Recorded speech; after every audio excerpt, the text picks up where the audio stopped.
Michele Molitor, welcome back to the Human Capital Innovations Podcast. Hey, thanks for having me, Jonathan. I'm excited to be here.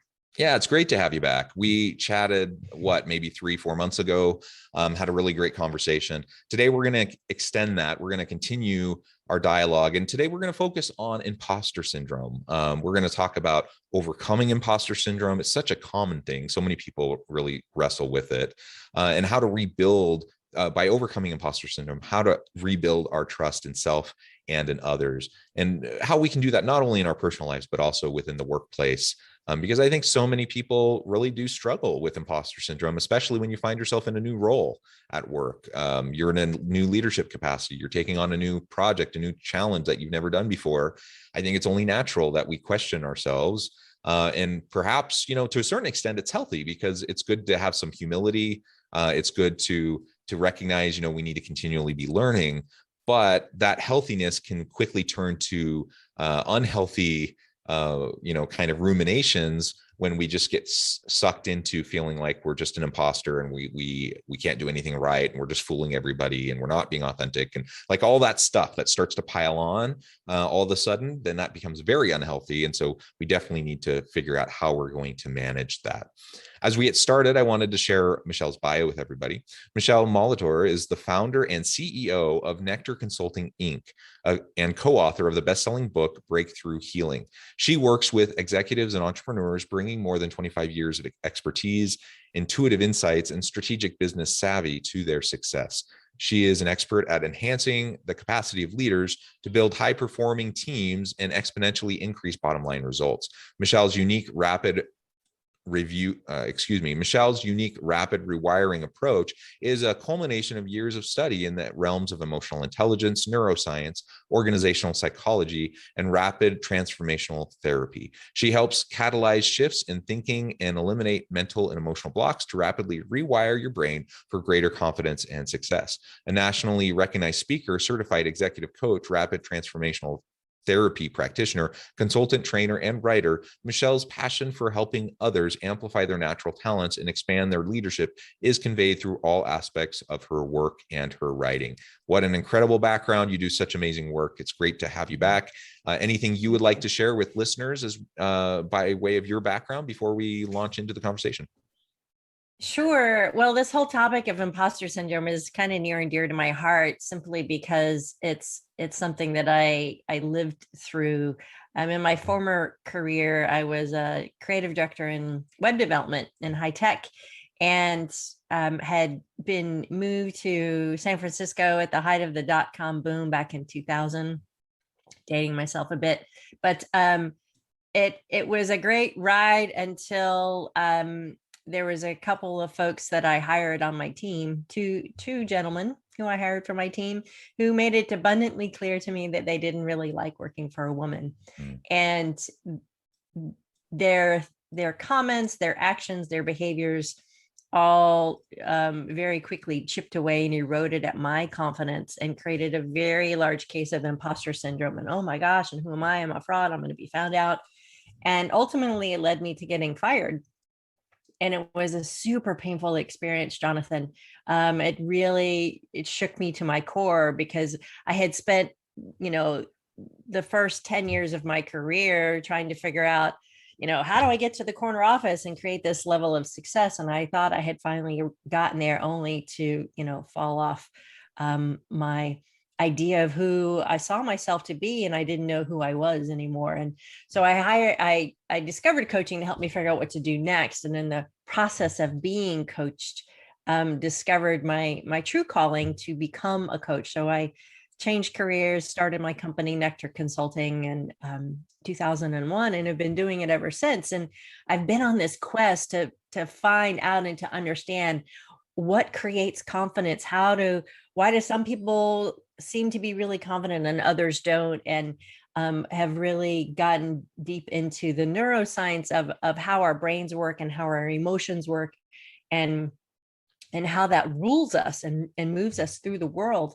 And so helping people reclaim their confidence, overcome this imposter syndrome, feeling like a fraud and who am I and I don't know what I'm supposed to be doing in this moment, is really a deep-seated passion of mine. And I really love the work that I get to do in the world, both with individuals and with organizations, to help them rebuild confidence and to take their lives and their success to whole new levels of joy and satisfaction. So it's a blessing to be able to do this work, and I'm excited to be here with you to talk more about it with your listeners. Yeah. Thank you so much. And I think we can relate. I think most listeners can relate to the whole imposter syndrome element, and we've all felt it. And I actually question anyone who's never felt imposter syndrome. I'm thinking maybe you're a little bit, maybe you need to do a little bit more self-reflection. Like I said, that to a certain level, it's healthy, to recognize that we're in over our heads a little bit, that we don't really know what we're doing, and that we need to continue to learn, to grow, to lean on the expertise of those around us. All of that is necessary and healthy. Where it becomes problematic is when we just really where we just get overwhelmed by it, and where we just feel like we can't do anything, and we listen to the naysayers, or we allow the negative self-talk in our own brains to take over. And instead of allowing, this realization that we don't have it all figured out to push us towards continual growth, we allow it to, to just really pull us down. And so Right. That, of course, we don't want that to happen. And I think, like in academia, I'm a scholar practitioner. I'm a university professor and consultant. And in academia, it's super common. You hear about it all the time, especially, unfortunately, with women in academia or people of color in academia. I think they deal with it even more than a middle-aged white dude like me experiences it. But there's a really high level of expectation in terms of the research that we do, in terms of the expertise that we're supposed to have. And so it's a very common thing for people to feel like they suffer from imposter syndrome. Even though oftentimes, if I'm doing a particular study, or if I'm going to a conference to present on a particular study, I'm probably the one in the room with the most expertise on that specific niche thing that I'm talking about. That doesn't mean I know everything, but in that one specific area, I probably know as much as anyone else, or more than anyone else. And so it's okay to have the confidence. It's okay to recognize that, no, I do know what I'm talking about. We don't need to give into the negative voices in our head. So finding that balance, I think that's a hard thing for people to have some humility, some intellectual humility, but also have, enough confidence to be able to move forward and to not get stuck in place. I also think I contrast it with, on the one hand, you have the insecurities that manifest through imposter syndrome. On the other hand, you have the insecurities that manifest through people beating their chest and acting like a peacock, right? They're running around trying, like, all this faux confidence. They're trying to act like they know everything they're doing, and they're overcompensating for their insecurities. And so that's also unhealthy. So we're not proposing that I've never liked the term, for example, fake it till you make it. There's a certain level of truth to it. And as it relates to imposter syndrome, we all are building the plane while we're flying it. Nobody knows exactly what they're doing. Exactly. But we want to strive for some authenticity, and we don't need to pretend like we know everything, and we don't need to put down or belittle other people to try to make ourselves look better or to feel better. That's just a flip side of the insecurity coin, and we don't want to go there either. And unfortunately, that's just human nature, right? But I think the key word there, Jonathan, is often being authentic, right? Authentically being yourself and bringing the knowledge that you have to the table, and sharing that with others, and knowing that we don't know what we don't know about the things we don't know about. Right? There's this little tiny sliver of what we know, and then there's a much bigger sliver of what we know that we don't know, and then the whole rest of the pie is, I have no idea, that I don't even know what that is, right? So when you can stand in that perspective, it's much easier, I think, to be humble. The challenge is the programming that we're raised with, right? it's the environment that we grow up in, good, bad, or ugly, right? And I work with people with all sorts of levels of trauma, but it's that soup that we swim in as a child that informs us how we have to move through the world to be safe, right? You have to be perfect. You have to have all your T's crossed and your I's dotted, because if you're not, you're bad or wrong, or you won't be loved or whatever. And it's those very fundamental needs that we all want. You know, you look to Maslow's hierarchy of needs. We all do need those things. And if your love is conditional as a child based on your performance, then it creates a whole host of coping mechanisms, right? That moves you through the world. And at the same time, it also helps you become the strong, resilient person that you are. And you have to start to look at the shadow side of that to see what parts of that are not serving me. Am I overworking? Am I being a workaholic? Am I being a perfectionist? That is actually getting in the way of someone's happiness and fulfillment and well-being. And so it is a fine line and a balance. You know, I'll admit that I'm a recovering workaholic, and recognizing that my need for perfectionism and working all the time was a way to avoid feeling the things that I didn't want to feel, feeling inadequate, feeling not enough, feeling like you didn't have it all together, feeling like a fraud. And so if I just kept moving, right, I used to lovingly refer to myself as a whirling dervish, because I was always spinning plates and spinning tops, thinking, well, if I just acted busy enough, right, then I would be enough. And then I would be able to prove myself to those that I thought I had to prove myself to, that I was good enough, right?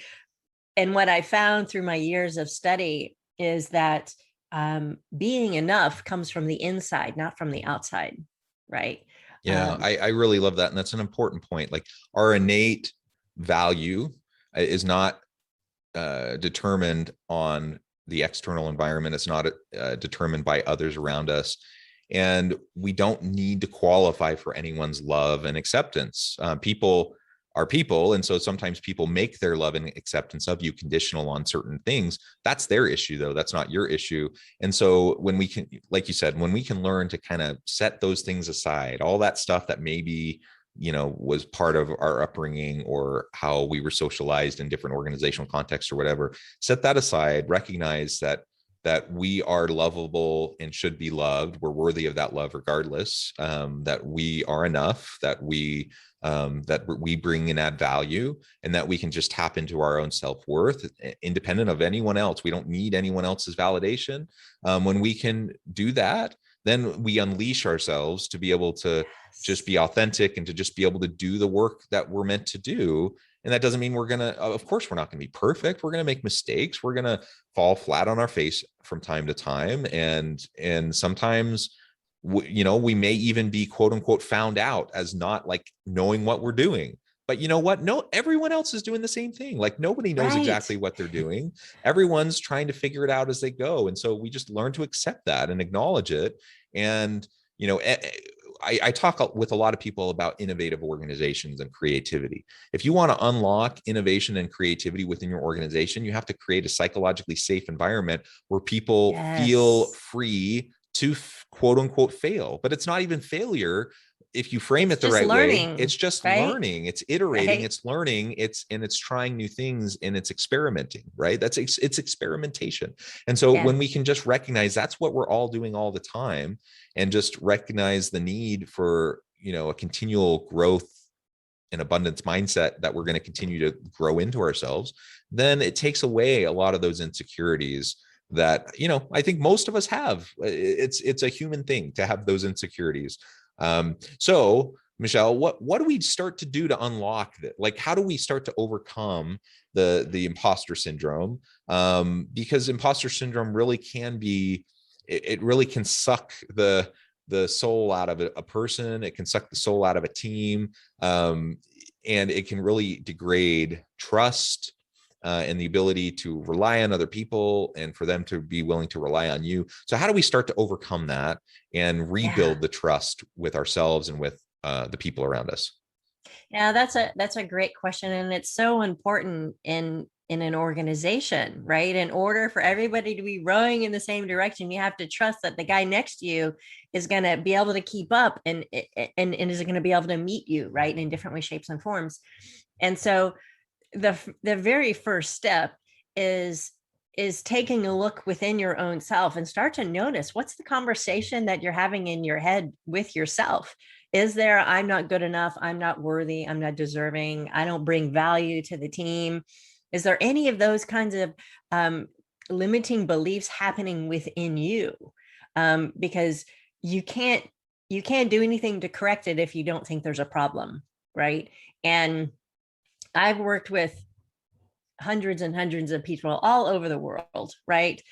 And 9 times out of 10, there is that underlying belief system in place of, to some degree or another, of I'm not enough. I don't belong. I'm different. I don't provide value. I'm not worthy. Somewhere along those theme songs, right? And so just by recognizing, like, oh, well, that's an interesting conversation that I'm having with myself. Is that really true? No, it's not true. And so starting to tell yourself a new story, right? As we said earlier, the environment that we're raised in is what creates that foundational path of how we're going to show up in the world, right? And all of that gets pleasantly or unpleasantly programmed into your subconscious, right? Into your neural pathways in your brain. And so by simply starting to tell yourself repeatedly throughout the day, put notes around your house, put it on your phone, put it on your bathroom mirror, I don't care where you put it, but tell yourself, I am worthy, I am enough, I do provide value. Rinse, repeat, rinse, repeat, rinse, repeat, right? Because as you do that, your brain likes repetition. So the more you tell yourself something, the more true it becomes for you, good, bad, right or wrong, healthy or unhealthy. So if you've been telling yourself, oh, I'm not enough, I'm not worthy, that's just the neural pathway, the go-to pathway in your brain. So you can change that, right? Neuroplasticity shows this, that you can rewire your brain. So telling yourself these new thoughts is the first step in getting you there to rebuild your self-trust. Yeah. Right? And can I just comment on that? Because I mean, we see caricatures of this, like the old Saturday Night Live skit where the guy's looking in the mirror and he says something like, I'm loved, I'm enough, and everyone likes me. Or do you Right. remember that? Like, Yes, you're good looking. yeah, I so like you. You're smart, right? It's true though. it Talk to is, yeah. yourself in the mirror. It makes a huge So difference. we joke about it, and there's caricatures of it, but positive self-talk does make a difference. Like it actually really does. And Yeah. especially, and you probably don't, like, we think it's cheesy when we talk about positive self-talk. Nobody really questions. I mean, so many people walk around kind of muttering under their breath negative self-talk, where they have stuff going on in their minds all day long. Like, and that has an impact. Nobody questions that. So why do we question that if we can just change the narrative in our mind and how we talk to ourselves, that it could have a positive impact? And sometimes it means looking in the mirror and just having like a positive, some positive affirmations of A ourselves that heart to we tell heart ourselves. with yourself in the Yeah, and that's mirror. okay. And it doesn't need to be cheesy, and it doesn't need to be a joke. Like, it's serious, and it really can work. And here's the thing why the negative self-talk is so easy and so accepted, Jonathan, is because it's what's familiar. I mean, if you think about it, as a child, how many times do we tell children, no, no, don't do that, no, don't touch that, no, no, no, no, no, no. So that negative self-talk is already programmed in at a very young age. It's what's familiar. Your brain likes what's familiar. So the unfamiliar is the place that feels a little uncomfortable and a little weird, right? So when you're talking to yourself in the mirror, like, wow, you are enough, you are beautiful, you're brilliant, you're talented, it does feel a little funny at first because you're not used to necessarily receiving that kind of positive feedback, especially from yourself, right? And so the more you do it, the better it feels, and the better it feels, the more you do it, right? Because the more you do something that feels good, that positive self-talk, it actually creates little bursts of dopamine in your brain, right? Your happy chemicals. And so it becomes a new neural pathway of, oh, this is a place to go to instead of the old pathway. And eventually you can literally overwrite the tape completely, and then it just disappears itself, right? It's amazing. Well, and I used to feel weird about this, but I can't remember if we mentioned this on the podcast last time I was talking with you, but I think listeners who listen frequently, that I have dogs. I walk my dogs. I love walking my dogs around the park. And I find myself when I'm walking my dogs, either talking to them as we walk or talking to myself as we walk. And I'm talking out loud. And I used to feel goofy about that. Like, that's so dumb and people are going to see me and what are they going to think? And over time, I just kind of let go of that. I'm like, who cares? And so I just, talk to myself and about all sorts of things. And maybe that is weird. Maybe I've got a screw loose in my head, but honestly, I don't feel like, now that I've kind of let go of that, like, external expectation of people might think I'm weird, I find it to just be a really healthy thing. Like, I go out and I just, I can just do self-reflecting as I'm walking around. I can kind of mentally steel myself up for like an upcoming meeting that I'm nervous about, like just those positive self-talk types of things, or just kind of working through a scenario out loud to myself with my dogs. And maybe it's the emotional support element of having dogs there with you. I don't know, but I found it to be quite helpful for me. And it's just a simple exercise of just being able to have that conversation. And over time, I've learned that, I'm not perfect. Yeah, I make mistakes. Yeah, I don't always know what I'm doing, but you know what? Things really aren't that bad, even when I don't know what I'm doing, and I can get through this and I can learn from the experiences that I have. Absolutely. One of my very first coach trainers way back when,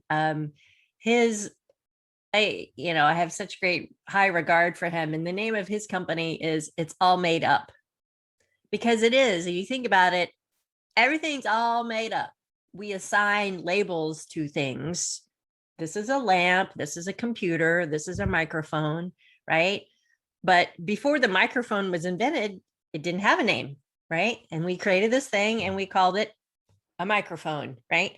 And so if you can start to think about the assessments, the assignments that you're giving to things, the judgments that you're putting on things, right or wrong, good or bad, true or false, right? Then you get to question it. Is that true? Is it really, really true? Because if it's not, then you can let it go, right? It's all of those judgments and assessments and labels that have been put on things for so long that it's just part of society. We just accept it as true. But you get to choose for yourself. If you want to call it something different, if you want to call yourself something different, then that's the thing to do, right? Yeah, exactly. The social construction of reality, it's a fun field to really look into and to learn from. Well, Michele, it has just been a real pleasure. I really love chatting with you. The time has flown by. I recognize we're just about out of time for today. But before we close, I wanted to give you a chance about your work and then give us the final word on the topic for today. Yeah, sure. You can always find me at nectarconsulting.com, right? We talk more about the team development and the employee well-being programs we have there, or come visit me over at michelemolitor.com, MICHELEMOLITOR.com, where I talk more about the one-on-one work that I do with folks.